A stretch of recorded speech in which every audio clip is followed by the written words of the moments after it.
चलेंगे आगे, कोई मसला? पक्की बात है, मोराल है ही है, बदहजमी तो नहीं हो रही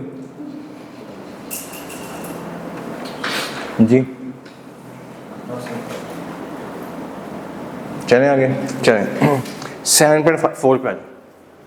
7.4 में वो बातें करता है जो आपने शुरू में पढ़ ली थी कि कहता है भाईजान 3 तरह के होंगे आपके opinions, qualified opinion, adverse opinion और डिस्क्लेमर ऑफ ओपिनियन।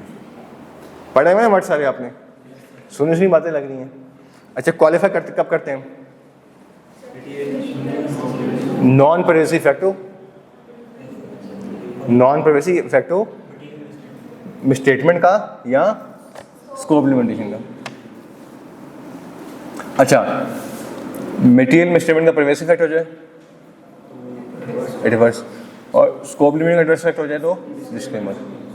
ये यहाँ तक अल्लाह का शुक्र आप लोगों ने रिटेन रखा हुआ है। ये हमारा आदत से हमें बड़ी मुसीबत लगनी है इस टाइम अगर पढ़ना शुरू करते हैं, ठीक है। फॉर एग्जाम्पल आगे हैं, कहते सबसे पहले क्वालिफाइड ओपिनियन। क्वालिफाइड ओपिनियन में कब देना क्वालिफाइड ओपिनियन आपको पता है। मैं सिर्फ ज़रूरतन, बल्कि मैं कहता हूँ आदतन पढ़ा रहा हूँ, पढ़ाने की ज़रूरत नहीं मुझे आपकी इस टॉपिक को नेक्स्ट पेज में 7.5 तक पढ़ाने की ज़रूरत नहीं है। अच्छा, 7.5 में भी जो आखिरी चीज़ है ना, परवेसिव की डेफिनेशन है, उससे ऊपर है एक टेबल बना हुआ है ना। अच्छा, टेबल क्या है? ये टेबल भी आपने बहुत दफ़ा बनाया हुआ है खुद। हमने क्या पढ़ा था कि नॉन परवेसिव इफेक्ट होगा या परवेसिव इफेक्ट होगा, यही पढ़ा था हमने। अगर हमने पढ़ा मटेरियल मिसस्टेटमेंट है, नॉन परवेसिव इफेक्ट है तो क्वालिफाई, यहाँ पे भी क्वालिफाई, यहाँ पे डिस्क्लेमर, ठीक है। तो ये पूरे इस चैप्टर की समरी ला के ये देता है आपको। बस फ़र्क क्या कि मेरी ज़रा राइटिंग कर दी है, ये ज़रा इसने कंप्यूटर से लिखा हुआ, टाइप किया, बस कर लेंगे। अब पीछे मैं फजूल में पढ़ा रहा हूँ, ठीक है। सिर्फ मैं इसलिए पढ़ा रहा हूँ आपको कि एक तो तिश्नगी ना रह जाए कि यार कुछ छोड़ दिया हमने, पता नहीं क्या छोड़ दिया। ये चलें कुछ हमें अच्छे वर्ड्स मिल जाएंगे उससे, ठीक है। तो पहले क्वालिफाई कब करना है आपने? ए में कहता है कि the auditor having obtained the sufficient evidence concludes, क्या कंक्लूड कर रहा है? अ मिसस्टेटमेंट इंडिविजुअली और in aggregate are material, but एक मिसस्टेटमेंट है, अब आपने पता है मिसस्टेटमेंट हो सकती है, इंडिविजुअल भी हो सकती है, इंडिविजुअली मटीरियल हो सकती है और एग्रीगेटिव मटीरियल हो सकती है। एग्जिस्ट कर रही है जो कि मटीरियल है, बट निचले पॉइंट पे है कि ऑडिटर को कोई एविडेंस नहीं मिला, inability to obtain sufficient proper evidence है, और उसका इफेक्ट क्या है? मटीरियल है। एंड कंक्लूड, सेकंड लाइन में कहते हैं बट द ऑडिटर कंक्लूड्स के possible effect of the misstatement if any could be material, but, समझ गए? अच्छा, उसके बाद आ जाए एडवर्स ओपिनियन पे। एडवर्स क्या होता है जी? 75 स्टेट का auditor express an adverse opinion when auditor having been obtained the sufficient evidence concludes कि मिसस्टेटमेंट एग्जिस्ट कर रही है इंडिविजुअली और in aggregate that are both material and pervasive. याद रहेगा, पक्की बात है जी। अच्छा, आगे हैं, अगली चीज़ disclaimer of opinion. Disclaimer of opinion में पहला पॉइंट है ना, पहला पॉइंट मैं इस पर टाइम पे जा रहा हूँ अपना, आपने पढ़ा हुआ है, क्या है कि ऑडिटर कंक्लूड करता है based on the his work के auditor is unable to obtain sufficient appropriate audit evidence या स्कोप लिमिटेशन एग्जिस्ट कर रही है, और उसका इफेक्ट क्या है, ठीक है। पहले एंड में क्या कहता है? पहले पैराग्राफ की पहले बुलेट की आखिर में जाके कि उसका इफेक्ट क्या है? Could be both material and, ठीक हो गया। यहां तक मैंने वो कोई नया नॉलेज नहीं दिया, इस सारी बातें पहले पढ़ी थी आपने, ऐसी है जी। चलें आगे।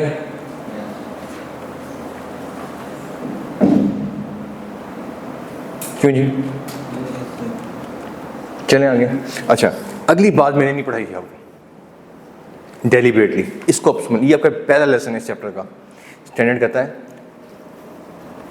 इन exceptional rare circumstances, exceptionally rare circumstances, rare भी कहता काफ़ी था, ये स्टैंडर्ड क्या है, एक्सेप्शनली रेयर सर्कमस्टांसेस में अगर किसी ऑडिट में बहुत ज़्यादा अनसर्टेनिटीज इकट्ठी हो जाए, मल्टीपल अनसर्टेनिटीज आ जाए, मल्टीपल, एक नहीं मल्टीपल, ये भी अनसर्टन है, ये भी अनसर्टन है, ये भी अनसर्टन है, ये भी अनसर्टन है, ठीक है, समझ गए। तो आपको एविडेंस क्या मिला, सारा कुछ अनसर्टन है, सारा कुछ तो अनसर्टन है, ये बहुत से मैटर्स अनसर्टन है और उसका इफेक्ट आप क्या समझते हैं, परवेसिव है। तो स्टैंडर्ड कहता है अगर ऐसे भी इफेक्ट आ रहा है जहाँ मल्टीपल अनसर्टेनिटी इकट्ठी हो जाए तो आप अपनी रिपोर्ट पर डिस्क्लेमर दे दें। जब सब कुछ अनसर्टन है, देखिए उसके 6 केस चल रहे हैं, भाई उसका पहला केस चल रहा है FBR के साथ कि क्या बनेगा पता नहीं, अगला केस चल रहा है कस्टमर के साथ क्या बनेगा पता नहीं, अगला केस चल रहा है फलाने अथॉरिटी के साथ क्या बनेगा पता नहीं। अब सब कुछ अनसर्टन, इतनी अनसर्टेनिटी इकट्ठी हो, आप क्या रिपोर्ट देंगे इस पर। तो स्टैंडर्ड कहता है कि यहाँ पे भी आप क्या करें, मैं पढ़ता हूँ इसे, 705 states that the auditor shall disclaim, shall क्या करेगा, when in extremely rare circumstances involving multiple uncertainties, याद रहेगा। द ऑडिटर कंक्लूड्स कि जनाब वो सफिशिएंट अप्रोप्रिएट एक्शन लेने के बाद कहता है इट इज़ पॉसिबल, आखिरी लाइन सेकंड थर्ड लाइन में कहता है it is not possible to form an opinion. क्यों, हर चीज़ तो क्या कहता है, due to potential interaction of uncertainties, इतनी अनसर्टेनिटी से मैं क्या बताऊँ आपको।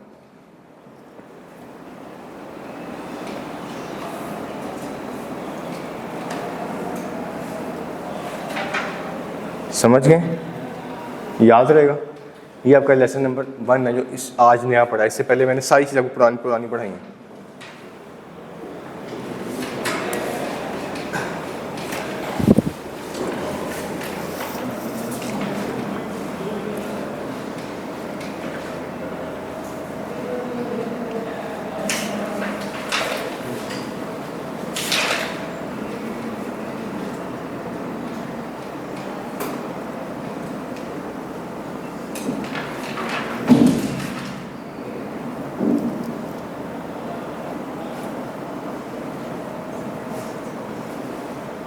चलें आगे, कोई मसला यहाँ तक, चलें आगे हैं जी।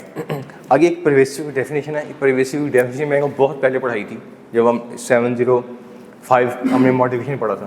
परवेसिव क्या होता है कि किसी मिसस्टेटमेंट या स्कोप लिमिटेशन का हायर मैग्नीट्यूड का इफेक्ट,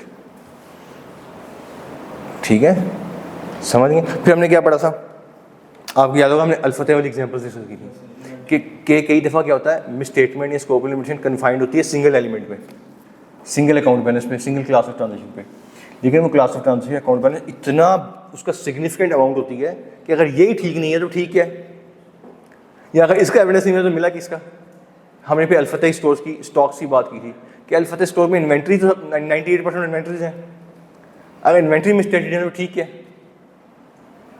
ठीक है। या अगर आप ये अल्फते वाले कहीं सब कुछ कर लें, आप जो मर्जी कर लें, ये स्टॉक्स ऑडिट नहीं करना आपने, स्टॉक का एविडेंस तो आपके मुझे मिला किस चीज़ का।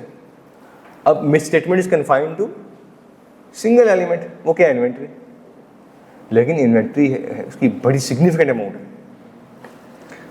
समझ गए जी, याद रहेगा। अच्छा, पॉइंट नंबर 2 ये है, पॉइंट नंबर 2 इसका जो bullet number 2, if so confined, जैसे inventory, if confined to inventory ऐसी है ना, इफ कन्फाइंड टू इन्वेंट्री, ठीक है, if so confined it represent or could represent a substantial proportion of the financial statement, ये अल-फतह वाली बात होगी। दूसरी मैंने एग्जांपल दी थी कि आम कंपनी की कि misstatement is not confined to single element but to multiple चीज़ें खराब हैं, डिस्टर्ब हैं, और उनका कलेक्टिव इफेक्ट आप समझते हैं क्या बन गया, परवेसिव। जैसे फॉर एग्जांपल नियाग्रा मिल या रफीक स्पिनिंग मिल्स, आपको पता लगेगा प्रॉपर्टी प्लांट में भी इशू आ रहा है, इंटेंजिबल में भी इशू है, डेटर में भी इशू है, यहाँ पे क्रेडिटर्स में मिसस्टेटेड है। अब कहते हैं कलेक्टिव इफेक्ट जो है ना आपकी नज़र में मटेरियल बन रहा है, इंडिविजुअली परवेसिव नहीं है, लेकिन जब इन चीज़ों को कलेक्ट करते हैं ना, इकट्ठा करते हैं, फिर इसका कलेक्टिव इफेक्ट परवेसिव बन जाता है, ठीक है। पहला मेरी पॉइंट नंबर 1 है। Are not confined to specific element, ठीक है, बट टू मल्टीपल चीज़ें ख़राब होने की वजह से, multiple account balances, classes of transaction ख़राब होने की वजह से क्या हो गया, ठीक है। और थर्ड क्या है, कोई सिग्निफिकेंट डिस्क्लोजर था, फंडामेंटल डिस्क्लोजर था, वही फाइनेंशियल स्टेटमेंट में नहीं आ रहा, और उसके ना होने की वजह से सारे के सारे अकाउंट्स मिसस्टेटेड हो।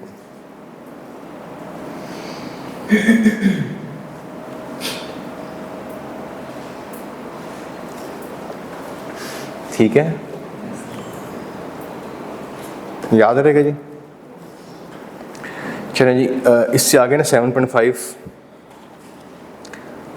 एक थोड़ा सा छोटा सा पोर्शन है कि वो एक स्पेसिफिकली डिस्कस करता है कि मैनेजमेंट इम्पोज जो है ना लिमिटेशन है, लिमिटेशन इम्पोज की है। अच्छा, लिमिटेशन कैसे इम्पोज होती है? 3 तरह से, by circumstances, by nature, timing of auditors work, और तीसरा क्या था, इम्पोज बाय मैनेजमेंट।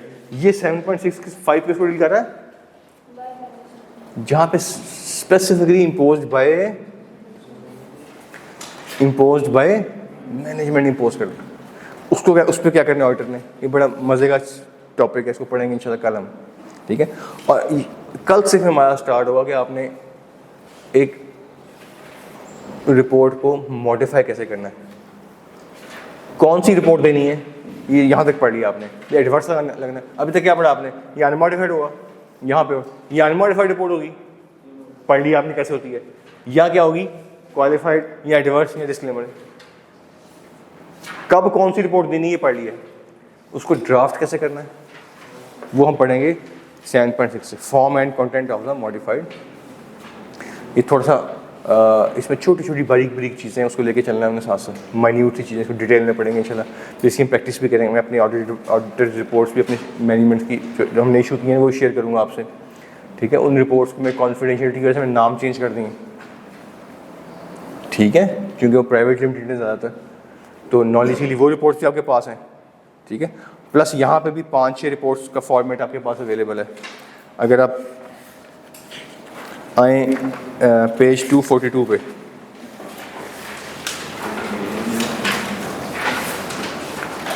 आ गए क्यों जी? अच्छा, इसमें देखें 7.8 में इलस्ट्रेशन नंबर 1 से लेकर इलस्ट्रेशन नंबर 5 तक 5 मॉडल रिपोर्ट्स ही हमारे पास हैं। 10, 12, 8, 10, 15 के करीब मैं इंशाल्लाह आपसे शेयर कर दूँगा, तो 20-22 रिपोर्ट्स आप ऑन हैंड देख लेंगे, उससे गुजरेंगे कि जो बातें पढ़ रहे हैं यहाँ पे होता भी है, कैसी बातें बनी हुई जो हमने पढ़ रहे हैं प्रैक्टिकली इम्प्लीमेंटेशन भी होती कि नहीं। फिर हम उसको मेरी फर्म की रिपोर्ट से या बड़ी बाकी फर्म ने रिपोर्ट दी हैं, क्वालिफिकेशन एडवर्स, जिसमें वहाँ से डिस्कस करेंगे इंशाल्लाह, ठीक है। मेरे नॉलेज के मुताबिक 705 का ये पोर्शन रह गया है और 706 रह गया है हमारा जो पेंडिंग है। यहाँ पे फिर हमारी ऑडिटिंग ख़त्म हो जाएगी, फिर एक चैप्टर आ जाएगा, चैप्टर नंबर 15, वो है रिव्यू एंगेजमेंट का, उससे हमारे 2 दिन लगेंगे मैक्सिमम इंशाल्लाह, ठीक है। आज थर्सडे, चलें हम कोशिश करेंगे by the end of this week हम कम से कम अपना ऑडिटिंग ख़त्म कर लें। नहीं जी, बाकी कल पढ़ेंगे इंशाल्लाह।